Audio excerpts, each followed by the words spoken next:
two oceans, in popular lore if not actual fact, the winelands on your doorstep, art, sophistication, gastronomy. Is that really the best word for it? National parks, Robben Island, now an attraction and not a prison. On arrival, I stepped from the plane and was hit in the face by a wind fiercer than a lion charge. This explained the number of passengers awkwardly clutching leaking paper bags. Still, I was in Cape Town. The weather is not perfect anywhere, is it? Luggage? None. Ever again. The last I saw of my bag was when I bade it a fond adieu in Johannesburg.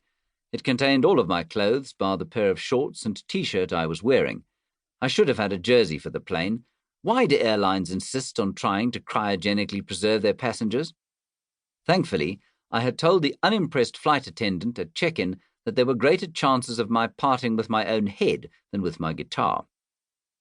So I emerged from the airport armed with a guitar and a small knapsack containing a book, a laptop, and a pair of earphones. Thus equipped, I met my Aunt Kay, who observed my approach with one eyebrow cocked. She and my Uncle George had agreed to take me in for a few days. It would have been longer, but they were inconveniently emigrating from the world's greatest city a week after my arrival. Through the use of George and Kay's Stone Age Wi-Fi and Gumtree, I managed to source a room to live in. My dear mother had warned me to consider the wind when seeking accommodation, saying, "Angus, whatever you do, don't find a place on the town side of the mountain. Try to find a spot in Newlands. At least it's vaguely sheltered from that dreadful southeaster." Despite her propensity for hyperbole, I decided to take her advice. I found a charming garden cottage at the end of an extensive property about a block from Kirstenbosch Gardens and arranged a viewing. When I rang the doorbell of my potential new landlords, there was an explosion of barking from two obviously immense hounds. "Good morning," I said, as the heavy oak door to the palatial schloss opened to reveal stately white and black checkered tiles.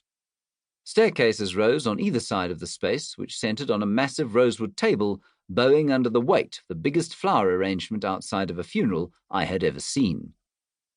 "Good morning," said Mrs. Clarice van der Veen, flanked by two enormous, slavering Alsatians. They growled, displaying their impressive weapons, and Mrs. van der Veen made no move to quiet them. "You must be Mrs. van der Veen," I said, trying not to look the curs in the eye. "Apologies for my tardiness. I couldn't find the address in Bishop's Court. According to my Google Maps, this street is in Newlands." "Oh!" she exclaimed as though I'd poked her in the eye. "No, we are definitely in Bishop's Court." I was about to apologize for this dastardly error when she continued, "And it's Van der Veen, not van der Veen." "Right," I said. An awkward silence followed. I was standing beneath a portico between two cherub topiaried hedges, wearing my only garments, which was starting to look like I'd been wearing them for 3 days, which I had. I was also sweating heavily, the only transport available to me on this scorching day being Uncle George's rusting bicycle. My credit card had bounced on hailing an Uber. On my feet were slops, and I held my baseball cap in supplication beneath my chin. It became apparent to Clarice van der Veen, aged roughly 55, I resembled a beggar poised to ask for bread or taxi fare. "Can I help you?" she demanded presently. The growling ratcheted up a notch. She was dressed immaculately in a floral summer dress, low-heeled pink pumps, an intimidatingly complex coiffure, 2 pearl earrings, and about 4 kilometres of the same around her neck. Other than that, it was difficult to tell what Mrs. van der Veen actually looked like, such was the volume of makeup on her face. The immobility of her forehead spoke of Botox. Yes, sorry," I said. I am Angus MacNaughton. We spoke on the phone yesterday evening about the flatlet you have for rent." "Oh, yes, It looked like she was about to tell me that the cottage was no longer available, so I said, "Mrs. van der Veen, my luggage was lost by the airline the day before yesterday.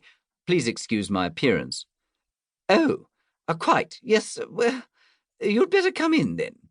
Finally, she addressed her hounds. "Hansel, Gretel, quiet, kitchen."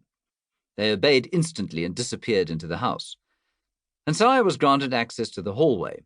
The pale yellow walls were festooned with oils of the family's ancestors, the dog's predecessors, and, if my limited knowledge of art